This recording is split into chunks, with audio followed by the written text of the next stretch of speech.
moom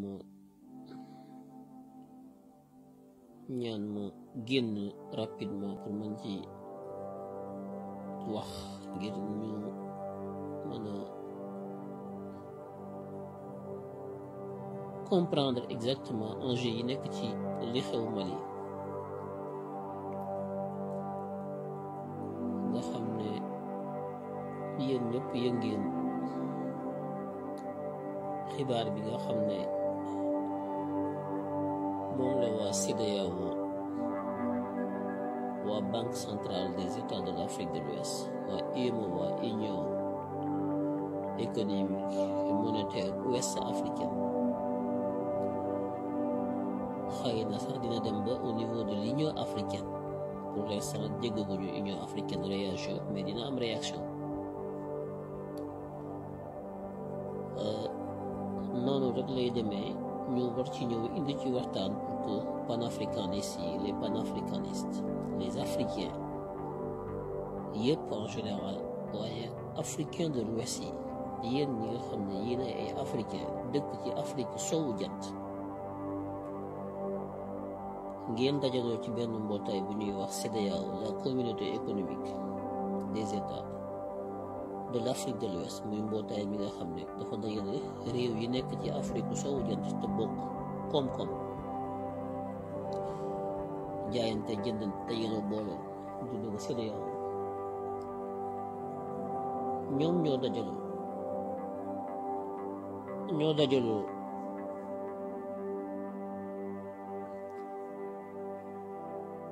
dajaloo démb waxtaan seeni waxtaan jël seeni dogal ne dañuy daan Mali gannaaw ba ñu ko bundu xataale gannaaw ba ñu ne dañ fay yóbbu ay forces d'intervention militaire ne dañuy xeex ak terrorisme boobu ba léegi ay ati at mënuñoo fexe ba gis terroriste wala ñu xam li ñuy wax li mu doon gannaaw ba force Barkhane gannaaw ba le G5 Sahel lu ne lépp daal jaar na fi président ba fa nekkoon Ibrahima Boubacar Keïta daanu na ci dem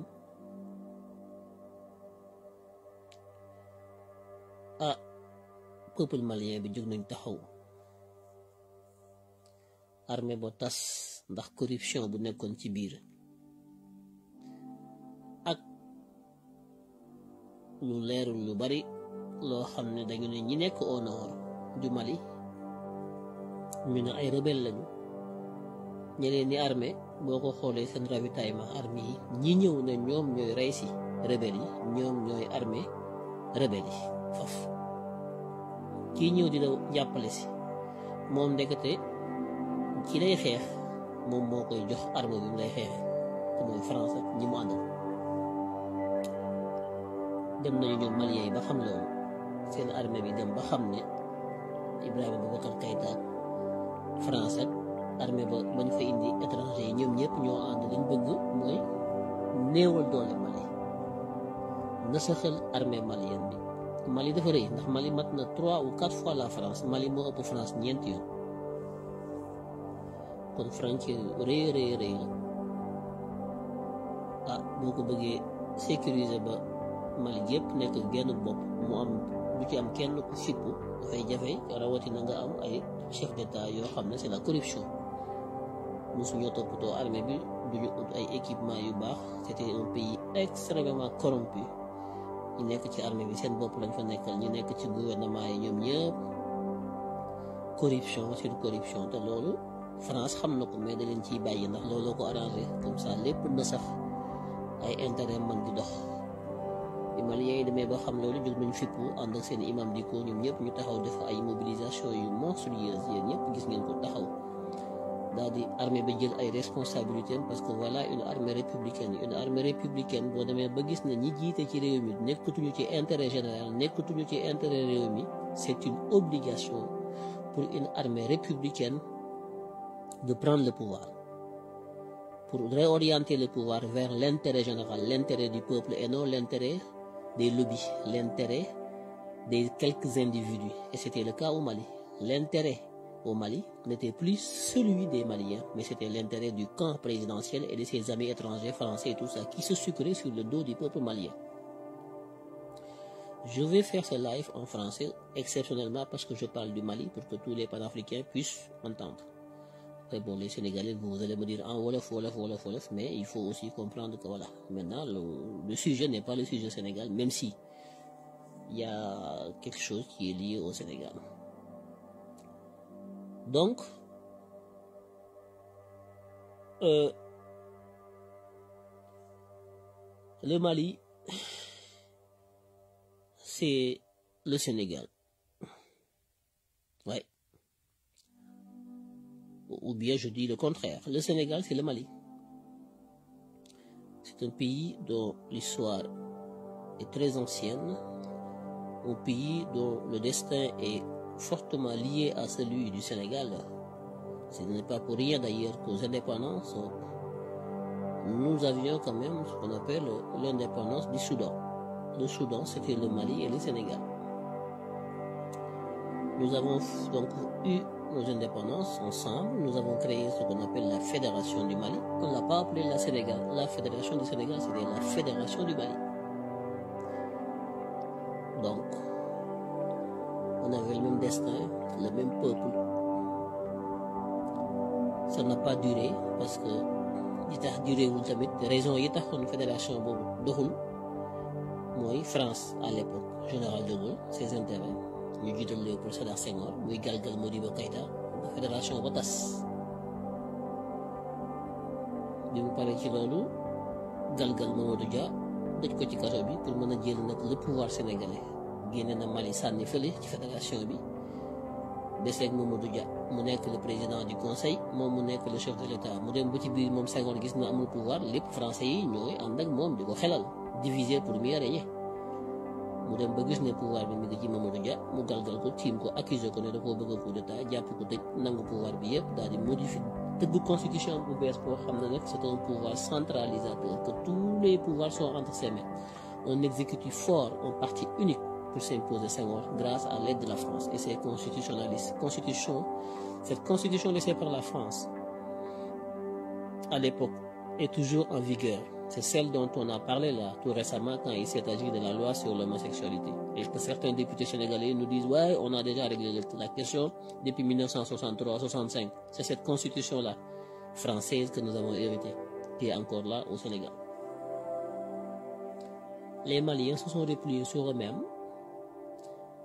Ils ont donc construit leur pays comme ils ont pu. Le Sénégal s'est créé avec son drapeau. On a le même drapeau, les mêmes couleurs. La seule différence, c'est l'étoile qu'on a mise au milieu du drapeau sénégalais. Parce qu'il fallait donc départager les deux pays. Quand la fédération a éclaté, il fallait donc différencier. On a partagé le même drapeau. Mais quand on s'est séparés, chacun a voulu prendre le drapeau. Le Sénégal a mis une étoile sur son drapeau pour se différencier de celui du Mali. Le Mali a gardé le drapeau originel.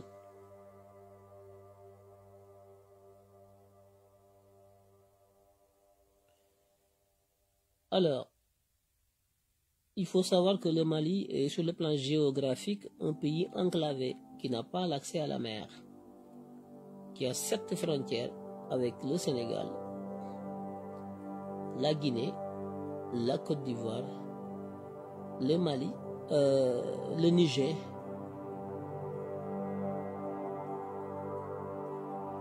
la Libye,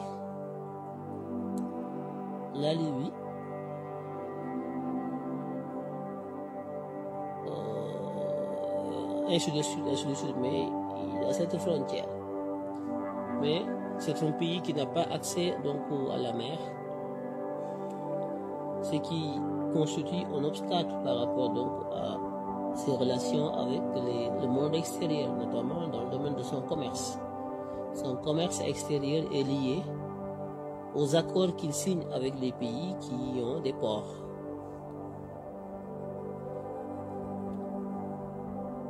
Alors, le Sénégal est le premier partenaire du Mali en termes donc d'échanges commerciaux. ou bien j'inverse la chose pour dire que le Mali est le premier partenaire sénégalais.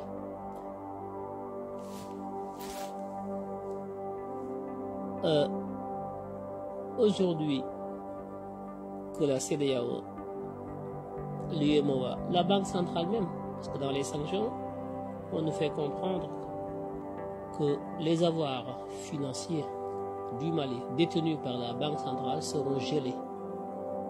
Ça veut dire que le Mali ne peut pas avoir accès à son argent qui est au niveau de la Banque centrale. Je vais revenir là-dessus par rapport à la question de la souveraineté monétaire dont on a toujours parlé ici sur le franc CFA. On a toujours dit oui, il nous fallait avoir notre propre monnaie. Certains complexés pseudo-intellectuels sénégalais, africains, à chaque fois, qui sont d'ailleurs là pour rouler pour l'Occident, nous disent ouais, attention, il ne faut pas toucher la monnaie, c'est une question sensible, il faut faire très attention parce que la question monétaire est une science à part à laquelle il ne faut pas s'adonner comme ça sans avoir de l'expertise. Tous ceux qui parlent de monnaie ne s'y connaissent pas. Voilà, ils nous ont, comme d'habitude, quand tu n'es pas d'accord avec eux, ils te taxent de comploteur ou de quelqu'un qui ne s'y connaît pas. C'est tout le temps comme ça. Ils ont cette manie, cette folie de juger les gens comme ça. Mais bon, là nous sommes sur une situation qui prouve encore une fois que nous avons intérêt, nous, Sénégalais ou autres, à avoir notre propre monnaie. Le Mali aujourd'hui est en train de subir le fait qu'il est décidé de renoncer à sa souveraineté monétaire pour une monnaie commune. Aujourd'hui, on sanctionne le Mali, y compris même jusque dans sa souveraineté monétaire. Ses avoirs au niveau de la Banque centrale seront gelés, ce qui est une mesure illégale d'ailleurs. Parce que si le Mali est membre de la BCEAO, la Banque centrale des États de l'Afrique de l'Ouest, il l'est de par sa propre décision souveraine. Le fait donc d'être sanctionné par la CEDEAO et la BCEAO ne doit pas priver le Mali de disposer de ses avoirs. Parce que les avoirs sont souverains. On peut l'exclure de la BCEAO. Il peut se soustraire de la BCEAO, mais on n'a pas le droit de garder ses avoirs. Parce que le droit international public est un droit d'accord. Ce n'est pas un droit de contrainte, c'est un droit d'accord, un droit de consensus. Je suis d'accord sur la charte, je suis d'accord sur la convention, je signe. Le jour où je ne suis pas d'accord, je renonce, je m'en vais. Mais les organisations internationales, les fédérations régionales, les organisations régionales ou sous-régionales ne peuvent pas avoir une force supérieure à celle des États qui la composent. Parce que nous ne sommes pas dans le cadre d'une fédération, encore moins dans le cadre d'une confédération. Nous sommes dans le cadre d'une coopération multilatérale.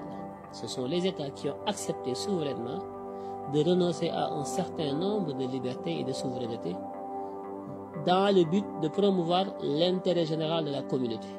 C'est un accord de souveraineté, un accord individuel. Donc, quelle que soit la puissance de la Banque centrale, quelle que soit la puissance de la CEDEAO, quelle que soit la puissance de l'Union africaine, ces institutions ne peuvent pas se substituer à la souveraineté des États individuellement pris. C'est pour ça que les sanctions ne sont pas des sanctions valables. Et les Maliens ne tarderont pas à prouver cela. Si nous nous arrêtons sur le sujet relatif à la monnaie. La monnaie est un instrument de souveraineté, un instrument d'ajustement de toute politique économique pour le développement d'un pays. La monnaie est extrêmement importante dans un pays qui se veut souverain et qui aspire au développement économique et social. Sans la monnaie, ce n'est pas possible, ça devient de l'utopie, un rêve. On a toujours dit que le franc CFA n'est pas notre monnaie, ni historiquement, ni dans les faits. Le franc CFA, c'était une monnaie de la colonie française qui a été créée par le général de Gaulle pour ces colonies, de façon à ne pas trop arrimer la monnaie de ces colonies à la monnaie de la métropole. C'était une monnaie de singe qui a permis à ces expatriés français de la métropole dans ces colonies de pouvoir s'enrichir, de pouvoir tenir leurs comptoirs commerciaux, de pouvoir faire des commerces et puis d'expatrier leur avoir vers la métropole sans risque de change ni rien du tout. Voilà le but du franc CFA au départ. Quand ils ont dit qu'on avait accédé à l'indépendance, ils ont modifié la paix. Ils ont gardé le franc CFA, mais ils ont changé quand même la signification. Franc CFA, c'était le franc des colonies de la France, le franc des colonies de la France en Afrique ou je sais pas, quelque chose comme ça. Mais quand on a dit aux pays africains anciennement colonies de la France que vous êtes maintenant indépendants, il fallait donc changer la signification. C'est devenu donc le franc de la coopération.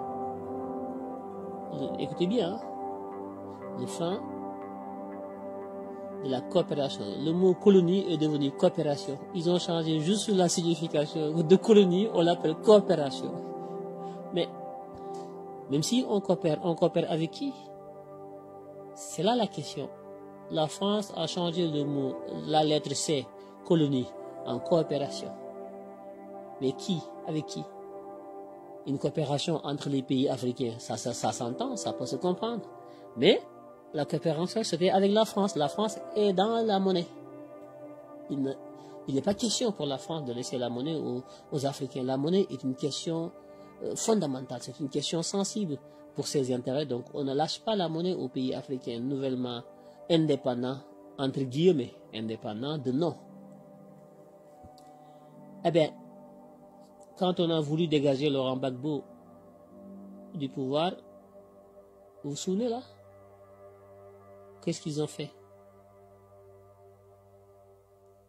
Ils ont fermé la banque centrale. Ils l'ont asphyxié financièrement de façon à ce que le gouvernement de Gbagbo ne puisse avoir accès au crédit pour pouvoir payer les salaires, payer l'armée, payer tout ça. Ils ont fermé le robinet. C'est la France qui décide pour mettre Ouattara. C'est ce qu'ils ont fait. Quand le général de Gaulle avec Rocard, Focard ont voulu faire tomber Sékou Touré, qui avait compris très tôt qu'il fallait avoir quand même une indépendance totale et pas une indépendance à la Senghor ou à la sénégalaise. Hein.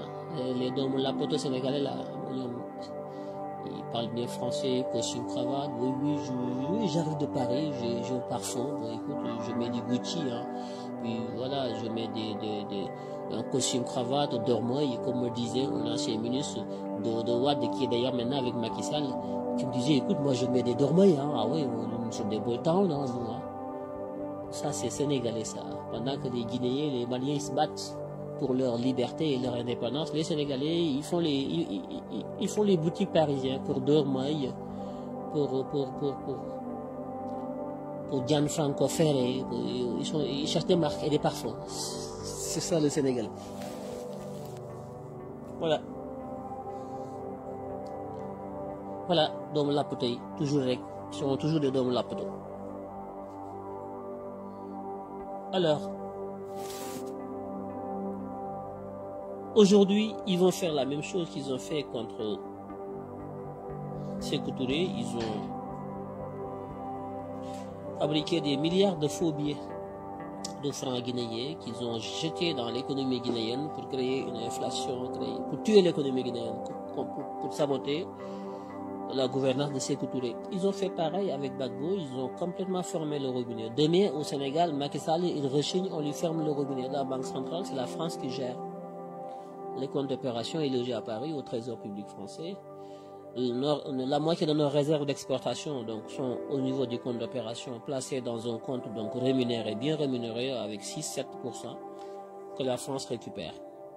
C'est avec d'ailleurs cet argent-là, le compte d'opération, les intérêts du compte d'opération de nos exportations en devises.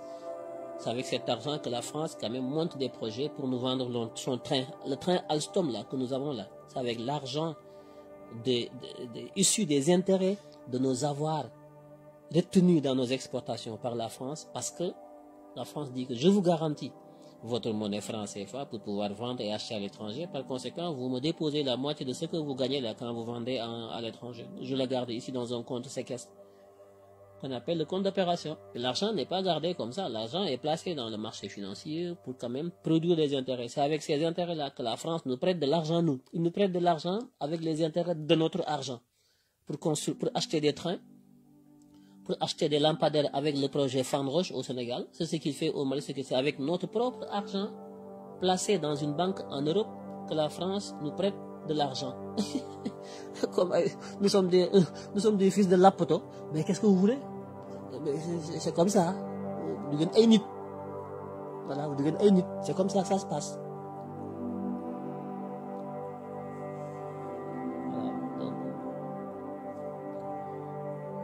Alors, la question de la souveraineté monétaire se pose donc dans ce cas. La Guinée a sa propre monnaie. Ce qu'ils sont en train de faire au Mali, ils ne peuvent pas le faire en Guinée. C'est pas pour rien.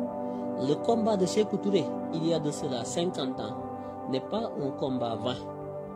On peut dire que la Guinée n'est pas développée.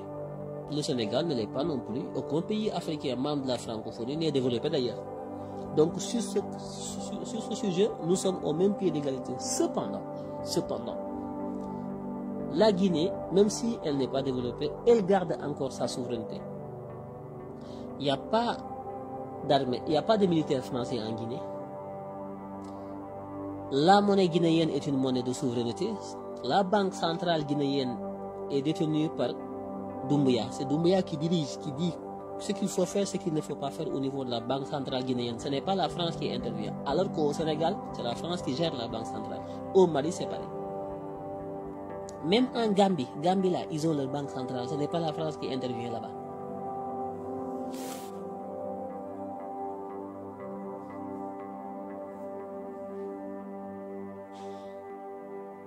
Ben oui. Il faut que vous compreniez ce qui se passe. La Mauritanie a sa banque centrale. Le Maroc a sa banque centrale. Le Ghana a sa banque centrale. La Guinée a sa banque centrale. Et nous, quand on dit que nous devons avoir notre propre monnaie et notre banque centrale, on nous dit attention. Il y a les pseudo-intellectuels sénégalais là, qui sont à la télé, costume cravate, qui ne racontent que des conneries. Il n'y a rien de plus simple que de se battre sa propre monnaie. C'est élémentaire, ça je vous le dis. Il n'y a rien de complexe. C'est extrêmement élémentaire. Battre monnaie, c'est rien du tout. Tous les États du monde ont le droit de battre leur propre monnaie. C'est ça la règle. L'exception, c'est l'intégration des monnaies. La France a battu sa propre monnaie. L'Allemagne avait son Deutschmark. L'Italie avait son lire. La France avait son franc français. La Grande-Bretagne avait sa livre sterling. C'est quand ils ont senti qu'ils avaient besoin d'être plus forts, plus puissants, d'intégrer leurs économies, leurs finances et leurs monnaies, qu'ils se sont retrouvés autour d'une organisation. Chacun a renoncé à sa monnaie pour créer l'euro. Ils ont fait 20 ans, 25 ans de monnaie commune en Europe. Il y a 3 ans, l'Angleterre a dit, moi ça ne m'arrange plus, ça ne m'intéresse plus, je sors, je m'en vais. Je ne suis plus dans l'Union européenne. Ben, elle sort. Elle risque de sortir de la monnaie aussi. Elle va sortir de la monnaie. Ça ne l'arrange pas. C'est ça la souveraineté. Tu rentres quand tu veux, tu sors quand tu veux. Ça, c'est la souveraineté, c'est l'indépendance. Un État qui n'a pas ça, ce n'est pas un État.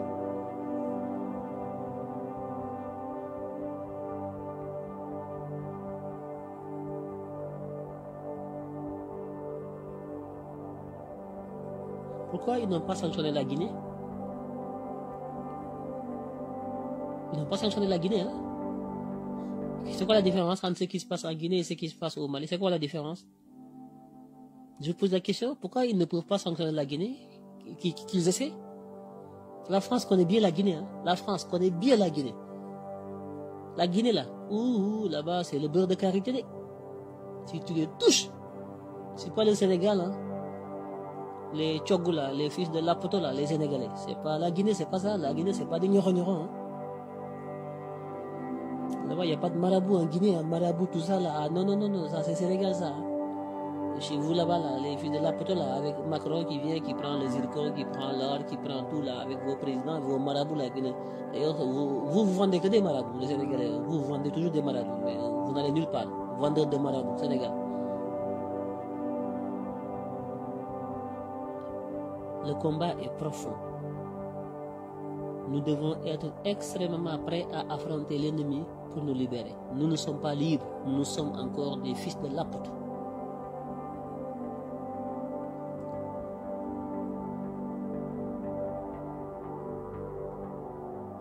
Dès que tu n'es pas d'accord avec eux, ils te coupent le robinet. Ils bloquent tes avoirs. La banque centrale, c'est un bouton. Le code SWIFT là, pour te virer l'argent là, le code il est à Paris. Ne se casse pas la tête, hein. Embargo au Mali là, on appuie sur un bouton, on bloque, tu ne peux pas virer, tu ne peux rien faire. Il verrouille le code SWIFT. C'est une clé au niveau de l'ordinateur depuis Paris. Pendant ce temps, vous êtes là, Magal, Gamou, le marabout. Mon grand-père là, il a prié sur la mer. L'autre dit c'est mon grand-père qui a poussé la mer. Oui, tout ça c'est bien. Mais la clé là qui ferme le robinet là pour l'argent là, il est à Paris. Que vos parents prient sur la mer, qu'ils poussent la mer. Pour nous les Français là, ils vont dire pour nous là, c'est pas notre problème. Faites ce que vous voulez.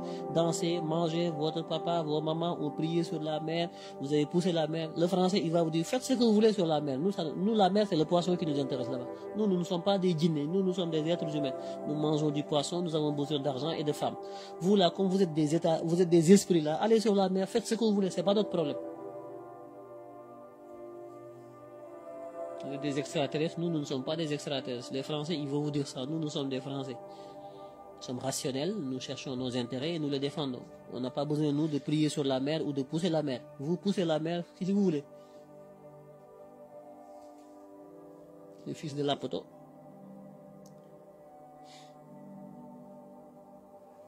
Donc, vous voyez que la question de la monnaie est même au-delà même de l'aspect économique. C'est une question stratégique de sécurité nationale, la monnaie. Je m'explique. D'abord, la monnaie est un instrument de planification de toute politique de développement économique et industriel. On ne peut pas développer l'industrie d'un pays.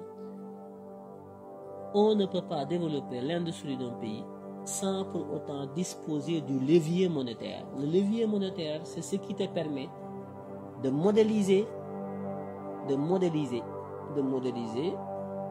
ton plan de développement économique. Il faut le modéliser. Le business model économique que tu vas asseoir dans le pays, il y a plusieurs éléments qui interviennent. D'abord, il faut étudier le marché pour voir quels sont tes avantages comparatifs. Ricardo, avantages comparatifs. Moi, j'ai du pétrole, j'ai du gaz, j'ai pas mal de choses que les autres pays ont. Ce que j'ai, les autres l'ont. Est-ce que je dois faire comme les autres? Je dois vendre ce que tout le monde vend. Je vends du Guerté, tu vends du Guerté, tout le monde vend du Guerté. Est-ce que pour moi c'est compétitif de vendre du Guerté? Non, peut-être pas, parce qu'il y a d'autres pays qui sont beaucoup plus aptes à vendre du Guerté que moi. Donc moi je ne vends pas du Guerté. Donc qu'est-ce que je dois vendre? Je dois vendre le produit que je maîtrise le plus, le produit qui me permet de gagner le plus d'argent par rapport aux autres produits que je partage avec les autres pays. Donc comme la Côte d'Ivoire fait mieux le cacao que moi, je ne fais pas du cacao. Mais je fais mieux l'arachide que la Côte d'Ivoire. Donc moi, je dois me concentrer sur l'arachide. Donc mon avantage comparatif, c'est l'arachide, ce n'est pas le cacao. Le cacao, c'est l'avantage comparatif de la Côte d'Ivoire. Je me spécialise dans le domaine où je gagne de l'argent. D'abord, quand tu cibles donc ton avantage comparatif, ce sont des ressources. Il faut donc voir quelles sont donc dans ces ressources-là, quelles sont ce qu'on appelle les chaînes de valeur. L'arachide, oui, mais l'arachide, on va le cultiver, on l'exporte brut, ou bien on va le cultiver, on va le transformer localement. Dans le modèle, bien entendu. Pour moi, il faut transformer l'arachide. On le cultive, on le transforme localement. Qu'est-ce qu'on peut sortir de l'arachide? Du savon, de l'huile et plein d'autres choses qui peuvent être encore sorties du produit arachide. Ce qu'on appelle les chaînes de valeur. Il y a plusieurs valeurs dans l'arachide. Qui dit ça dit transformation dans ce cas. Donc nous sommes en phase de transformation. Qui dit transformation dit industrialisation. Ce sont les industries qui transforment. Qui dit industrialisation dit création d'emplois. Donc en faisant des usines comme Sonacos, on crée des emplois. En faisant des usines de cajou, Salo d'Alcacé, cajou, on crée des emplois. Là, vous vendez le cajou, ça part en Inde. C'est comme si on vendait l'arachide qui part en Chine. La Sonacos, elle est fermée, mais la Sonacos aujourd'hui emploie des gens. C'est parce qu'on transforme l'arachide. On devait faire pareil pour le cajou. On devait faire pareil pour l'or qui sort de Sabodala, pour mettre l'usine de transformation comme le Rwanda l'a fait. C'est une industrialisation, ça permet donc de localiser l'emploi, la création d'emplois et de créer des revenus, une richesse au niveau national.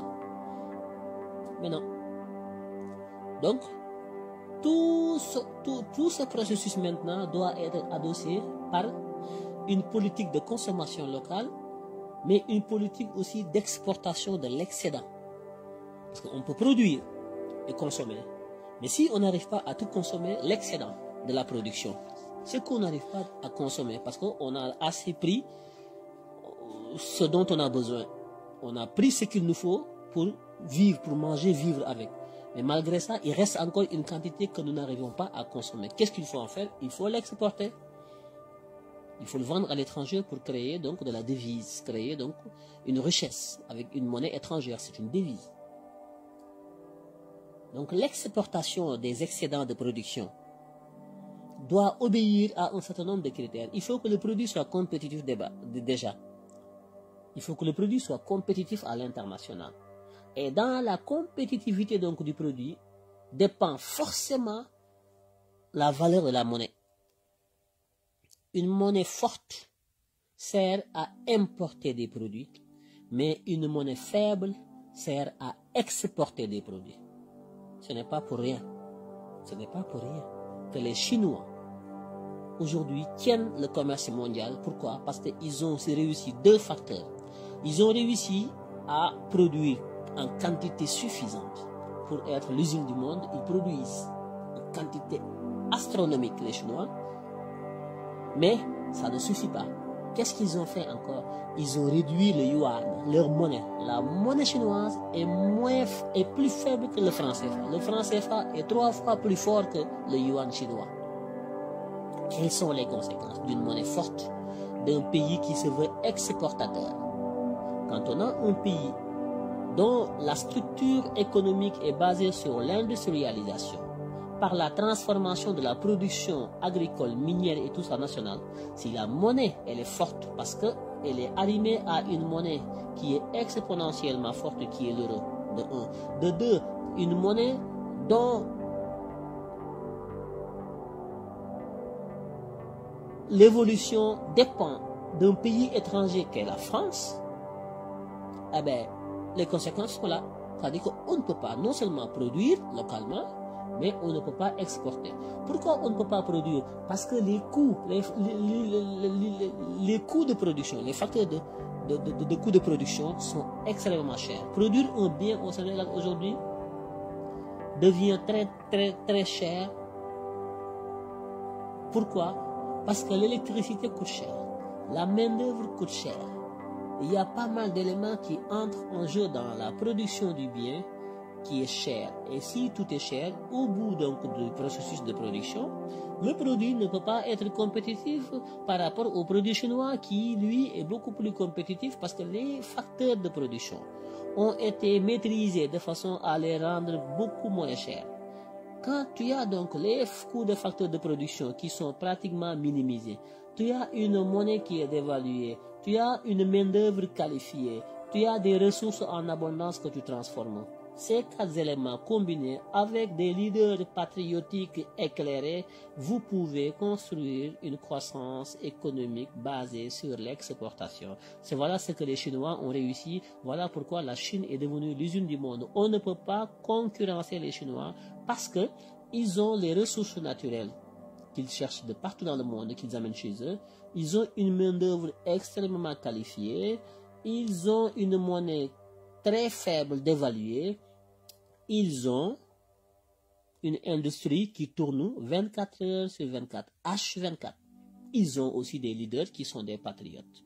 Voilà les 5 éléments qui sont réunis en Chine, et c'est la Chine qui fournit le monde entier en produits.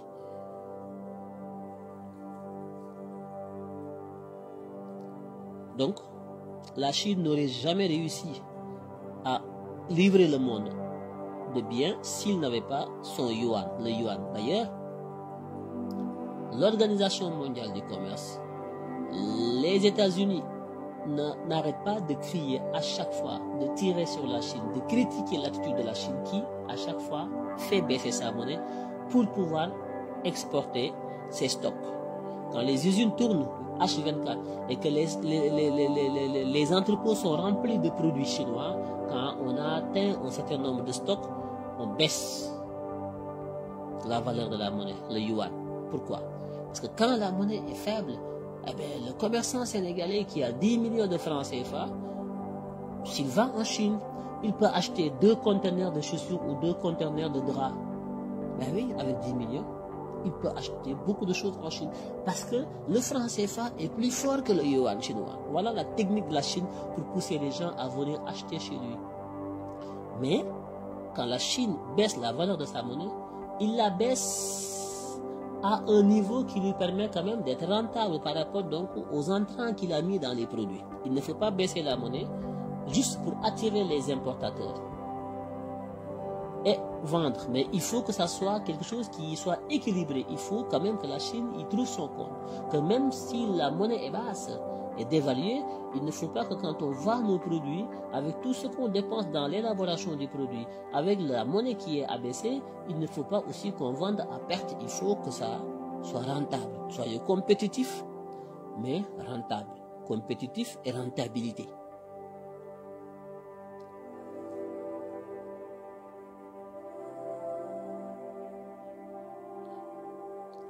On n'a pas besoin de rien. Alors, quand on parle, on dit, ouais, Sonko, il ne connaît pas, vous êtes des jeunes, vous ne savez pas des choses comme ça. Comme s'ils ont le monopole de la science. On n'a plus besoin même d'aller à l'école pour comprendre certaines choses. Parce que les gens ont tellement fait ça, les Singapouriens ont fait ça, les Japonais ont fait ça. On n'a pas besoin, on n'a plus besoin même d'aller à l'école voilà. La roue, elle est inventée, point, c'est tout. Est-ce qu'on a besoin d'inventer encore la roue? Non. C'est des choses que tout le monde connaît normalement. Ce n'est pas des choses diables. Mais non, quand ils sont à la télé, des instituts, tout ça, tu les vois cautionner. Non, nous sommes experts, docteurs en pathologie. Non, on n'a pas besoin de tout ça. Docteur en quoi?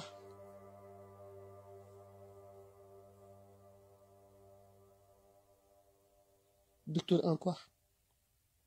Il faut arrêter ça. On a besoin des faiseurs, on n'a pas besoin des parleurs. On a besoin des gens qui agissent, des gens qui mettent la main à la pâte. Voilà c'est ce qui manque à l'Afrique. Des faiseurs et non des parleurs. On n'invente rien. Tout a été déjà inventé. Le modèle chinois, c'était le modèle américain et le modèle japonais. Le Fordisme, la taylorisation, le management moderne qui permet quand même de réduire les coûts de production pour rendre vos produits compétitifs à l'international. Toyota japonais, les Japonais, à l'époque, il y a 30 ans, 40 ans, on disait, oh, les voitures japonaises ne sont pas bonnes. Hein. Comme aujourd'hui, on dit, les voitures chinoises ne sont pas bonnes. Les produits chinois, oh, chinois, c'est pas bon. Hein. Il y a 30 ans, oh, japonais, c'est pas bon. Oui, ça commence toujours par ça. C'est pas bon, c'est pas bon. Mais dans 20 ans, c'est bon. Aujourd'hui, les meilleures voitures du monde sont les Japonais. Et pourtant, quand ils venaient de commencer, Toyota, Mitsubishi, Subaru, Nissan, tout, ils ont 10 marques de véhicules. Ce sont les tops au monde, les Japonais. Précision. Et quand ils venaient de commencer, tout le monde disait que c'était pas bon. Hein. Et ils ont imité, ils sont allés aux États-Unis dans les chaînes de fabrication, taille Ford, tout ça là, ils ont imité. Les Américains, ils ont classé dans la classification du travail. Chacun, celui qui met tout ça, la Fordisation, la taylorisation. Les Japonais, ils ont regardé. Ils ont amené ça chez eux, mais ils l'ont rendu encore beaucoup plus performant. Les Japonais aujourd'hui sont les champions en termes de chaîne de production. Ils sont les meilleurs au monde. Ils n'ont pas été là à inventer quoi que ce soit. Ils ont regardé, ils ont imité les autres. Et nous les Africains, surtout les Sénégalais, Gamou, Magal, tout ça, les marabouts, nous on ne vend que des marabouts. Nous sommes experts en vente de marabout. Marabout, matin, midi, soir.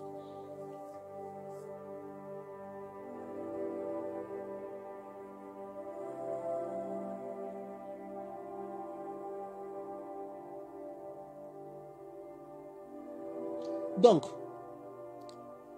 la question monétaire est une question fondamentale pour tout État qui veut se développer. Les États-Unis, ils ont leur dollar. Les Français, ils ont... Chaque pays qui veut se développer a sa propre monnaie. Un pays qui n'a pas sa monnaie, c'est pas la peine. Ce n'est pas un pays. Le Mali, aujourd'hui, va payer les pots cassés. Même si je pense qu'ils vont s'en sortir. Ils vont quitter le franc CFA. Je pense qu'ils vont quitter la francophonie. Ils vont quitter tout ça pour essayer de se constituer. En tout cas, ils ont intérêt à le faire. Et je pense qu'ils vont le faire. Ils vont quitter la zone franc pour avoir leur propre monnaie et pouvoir. Parce que quand on veut être libre, on ne peut pas être lié à la monnaie française, le franc CFA. On ne peut pas être lié à la langue française. On ne peut pas. Paul Kagame au Rwanda, quand il a voulu partir, il a quitté tout ça. Ben oui, il est parti pour être indépendant. La France est indépendante. Quand les Allemands ont voulu prendre la France, ils ont déjà pris la moitié de la France, les Allemands. Le gouvernement de Vichy a abdiqué et s'est rendu. Hitler, les Français commençaient à parler allemand. C'était le Deutsche Mark qui commençait à circuler à Paris. C'était plus le franc français, c'était le Deutsche Mark. On a fait baisser tout le drapeau français et c'était le drapeau allemand qui était donc sur tous les bâtiments. Les Français étaient des Allemands. Hitler a dit non, moi, comment dirais-je, Général de Gaulle a dit j'accepte pas, je me bats. Il ne faut pas lâcher. On refuse de se soumettre. Il ne faut pas que la France devienne allemande. On va se battre jusqu'au dernier sang pour sauver notre pays, pour être indépendant. Général de Gaulle, il a raison. Il a parfaitement raison. Et bien, ce que Général de Gaulle faisait, c'est ce qu'aujourd'hui, le général Assimi Goïta, c'est ce qu'il fait au Mali. Mais Macron lui dit non, tu n'as pas le droit de le faire.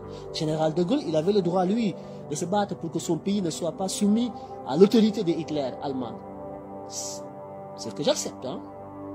Autant je suis d'accord avec monsieur Assimi Goïta qui veut l'indépendance du Mali, autant j'étais d'accord avec le général de Gaulle pour défendre sa patrie. Moi, je suis un patriote. Je défends tous les patriotes du monde qui défendent leur patrie, y compris même le général de Gaulle, qui a défendu sa patrie, la France. Je suis d'accord avec lui. Mais lui, général de Gaulle, quand il a fini de défendre sa patrie, quand il s'est sauvé, il a sauvé sa patrie, il est allé en Afrique maintenant, imposer maintenant la colonisation aux pays africains, alors que lui-même, il ne voulait pas être colonisé par Hitler. Vous voyez là? Est-ce que vous avez compris quelque chose là-bas là? Vous avez compris quelque chose? Ils n'ont pas d'amis, les États. Ils n'ont que leurs intérêts. Donc si vous êtes là à vendre vos marabouts là, ah, ils touchent pas au marabout. Ah, les marabouts c'est sacré, hein. Ah non, marabout, il faut pas en toucher, hein. Il faut pas en parler, hein. Vos marabouts, ils vous apportent quoi?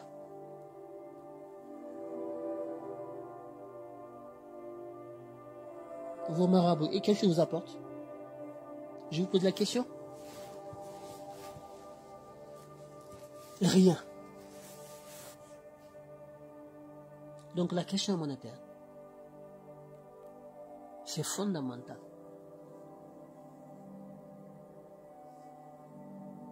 La question économique.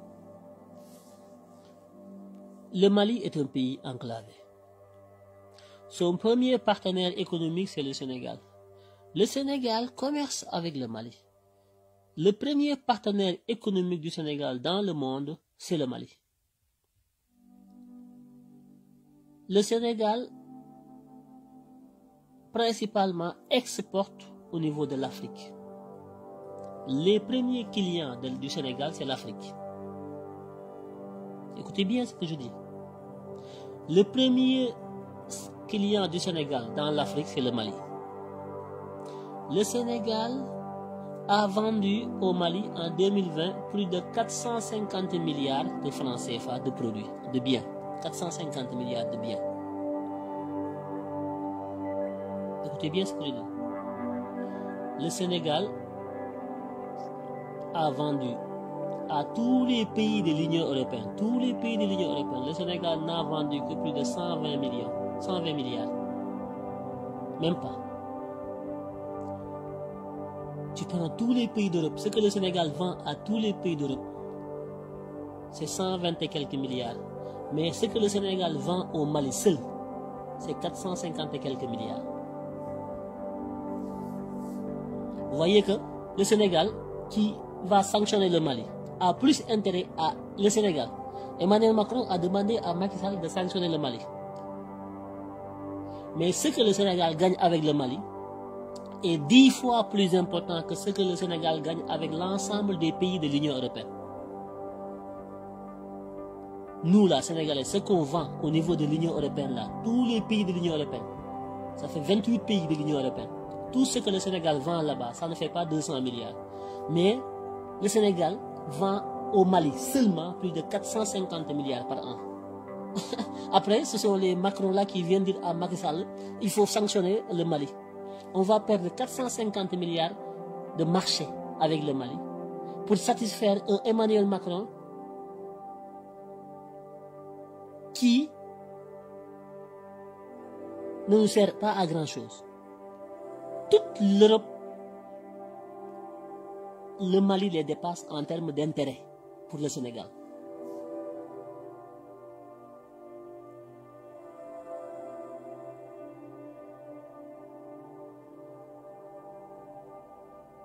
Ce sont les chiffres qui parlent. Est-ce que nous avons intérêt, nous, à sanctionner le Mali? Non. Ni sur le plan historique, ni sur le plan panafricain, ni sur le plan économique, ni sur le plan financier. Sur aucun plan, le Sénégal doit être le dernier pays à appliquer des sanctions contre le Mali. Nous avons un passé en commun. Nous avons une histoire commune. Nous avons des liens familiaux séculaires. Nous avons beaucoup de choses ensemble, le Sénégal et le Mali. Comment Macky Sall peut s'embarquer dans des caprices d'Emmanuel Macron pour aller à Accra avec Ouattara et autres, décider d'appliquer des sanctions aussi lourdes que celles que je viens de dire contre un pays qui est un pays frère? Le Mali a vu naître le Sénégal. Le Mali est le père du Sénégal.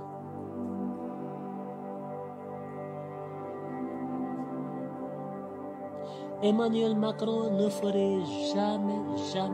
Il ne sanctionnerait jamais un pays dont le commerce avec pèse aussi lourd dans la balance des paiements de la France. La balance des paiements. Le commerce que le Sénégal a avec le Mali est un échange qui pèse lourdement sur la balance des paiements et c'est sur la balance commerciale du Sénégal. 474 milliards, c'est pas petit, c'est beaucoup d'argent par an. Si on avait 4 pays africains avec qui on fait le même échange, le même volume d'échange par an, on n'aurait pas besoin des autres pays du monde. Vous comprenez les enjeux? C'est pour ça que j'attends de voir comment Macky Sall va réagir. Là, ce sont les chiffres qui parlent, ça c'est de l'économique maintenant. La politique, c'est la politique, mais quand l'économique est en jeu, là c'est autre chose. Le carburant du Mali, ça vient du Sénégal. La plupart des produits alimentaires, tout ça, ça passe par le Sénégal. Le Mali a un port dans le port du Sénégal. C'est pas pour rien que vous voyez les camions maliens faire des va-et-vient vers les 70 tonnes maliens là. Vous pensez que ça c'est du rallye là? C'est pas du rallye, c'est de l'économique ça. Alors au moment où les autres ports, le port de Lomé, Togo, nous a damé le pion. Il y a d'autres ports qui sont en train de se renforcer pour pouvoir capter le marché du transit, le marché du fret malien. Parce que le Mali est un pays qui n'a pas de fleuve, qui n'a pas d'océan, qui n'a pas d'accès sur la mer. Donc, tout ce qui vient de l'extérieur passe par les ports limitrophes. Sénégal, Guinée, Togo et tout ça. Les gens se battent pour avoir donc le marché malien. Le Sénégal avait pratiquement l'essentiel. Aujourd'hui, pour des caprices de la France qui ne veut pas quitter le Mali pour des intérêts qui lui sont propres, pour ses propres intérêts, parce que les Russes arrivent, Goïta est avec les Russes, mais c'est un État souverain. Il a demandé à revoir les accords de défense que le Mali a toujours signé avec la France. Que la France accepte les changements pour que le Mali puisse quand même nouer des relations militaires avec n'importe quel pays au monde qui le souhaite. Emmanuel Macron a dit à Goïta, tu n'as pas le droit de chercher d'autres partenaires militaires. Tu n'as le droit de signer des accords de défense qu'avec la France. Elle est où la souveraineté? Pendant ce temps, la France signe des accords de défense avec l'OTAN. La France signe des accords de défense avec qui elle veut, la France. La France peut être avec qui elle veut, mais le Malien, le Sénégalais, vous là, les fils de Lapoto, vous n'avez pas le droit de vous associer avec qui vous voulez. Ah ben voilà, le nouvel ordre mondial. Voilà. Mais c'est normal aussi que Macron se comporte ainsi. Quand tu vas dans un pays comme le Sénégal, où vous croyez qu'au marabout, aux politiques, Macky Sall et tout ça, c'est normal que c'est un Emmanuel Macron de 40 ans qui vous mène par le bateau, qui vous mène par le bout du nez. Parce que vous êtes des fils de Lapoto.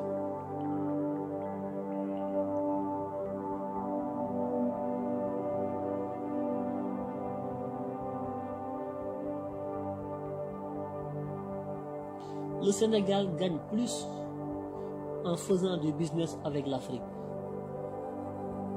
Toutes nos exportations, la moitié de nos exportations est faite avec les pays africains. Les exportations du Sénégal se font dans les pays africains.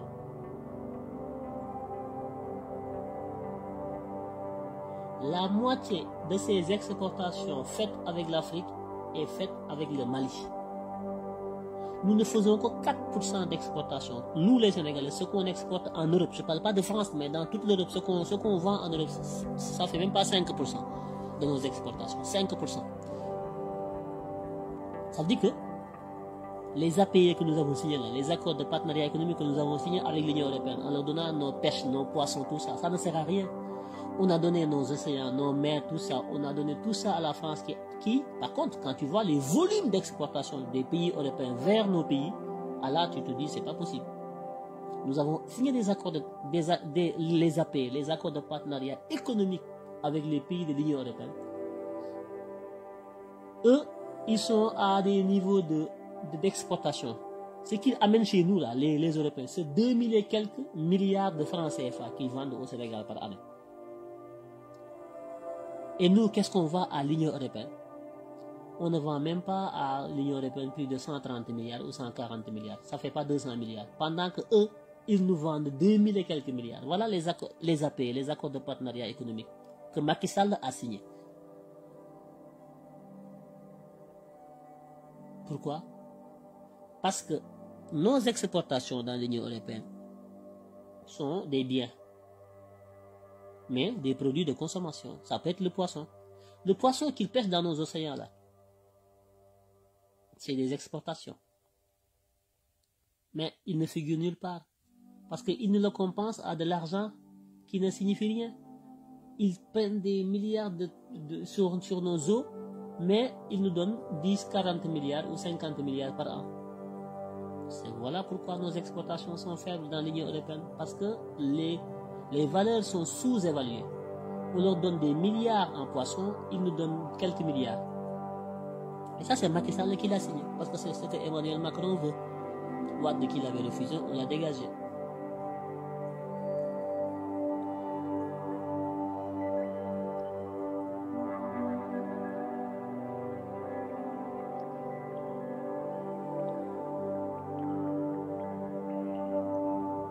Le mal est profond. C'est pour ça que des fois, quand je vous dis, il faut comprendre pourquoi je vous le dis. Parce que vous n'avez pas le sens des priorités. Vous pensez que la vie, c'est vos marabouts. C'est l'argent que vous collectez pour apporter ça aux marabouts. Parce que pour vous, la vie, c'est les marabouts. Vous n'avez rien compris. Rien compris.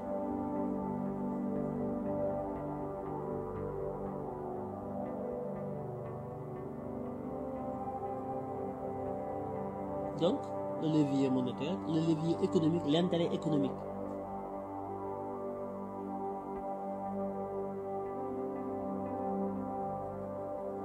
Le Sénégal va faire quoi?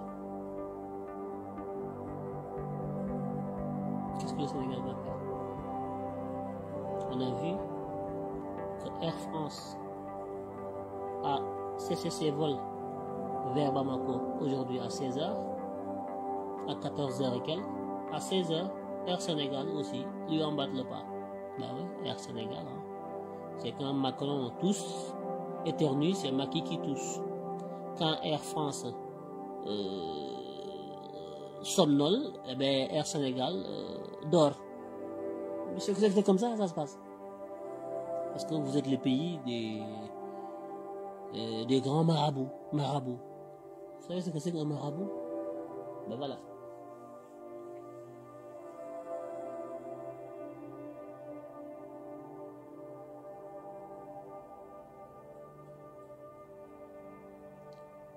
Je fais ce live pour, au-delà du constat, au-delà de ces aspects économiques, monétaires, économiques, il faut aussi qu'on insiste sur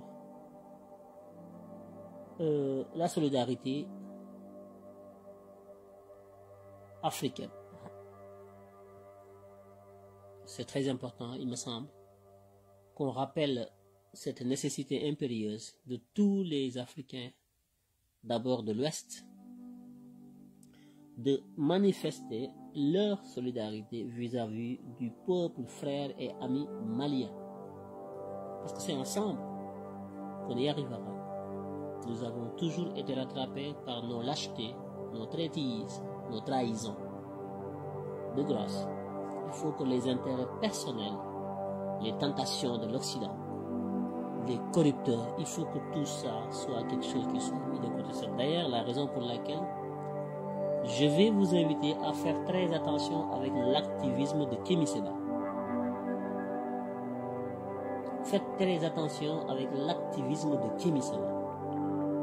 Je ne peux pas comprendre aujourd'hui qu'il fasse un live pour appeler les Maliens à se mobiliser. Oui, mais d'accord, à se mobiliser pour aller où?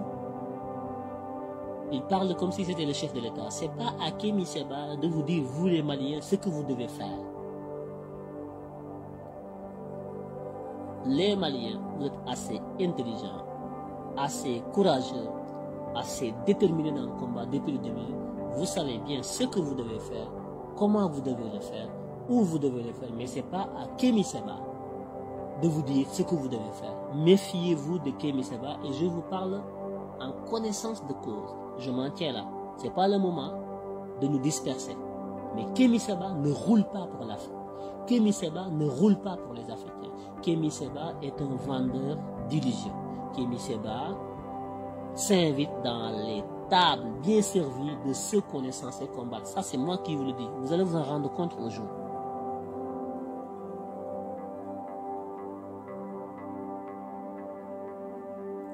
À chaque fois que vous êtes prêt de gagner votre combat, on vous dévie. Et qui vous dévie? C'est ceux-là qui se disent être avec vous, qui dénoncent, qui critiquent, qui tirent, mais jamais qui ne disent pas l'essentiel, qui ne pointent pas du doigt ceux qui vous font du mal. Et Kémy Séba, allez où? Vous allez aller où là? Il faut faire comme les autres. Qu'est-ce que la France? Vous accusez qui, vous les France? Vous les Maliens, vous accusez qui? Qu'est-ce que vous faites du mal? Quand on entend les Maliens, le problème c'est la France. Alors Kémy Séba, quand tu as appelé les gens à manifester à Bamako, est-ce que tu leur as demandé d'aller manifester devant l'ambassade de France? Tu ne l'as pas fait. Pourquoi? Pourquoi Kémy Séba n'appelle pas les Maliens à aller manifester devant l'ambassade de France? Ils n'osent pas le faire, ils n'osent pas le dire. Parce que Kémy Séba est dans la stratégie globale. Il est avec l'ennemi, mais il est avec aussi l'ami. Il est avec l'ami et l'ennemi. Il joue sur les deux registres, il ne veut pas perdre. C'est ça Kémy Séba. Méfiez-vous de lui.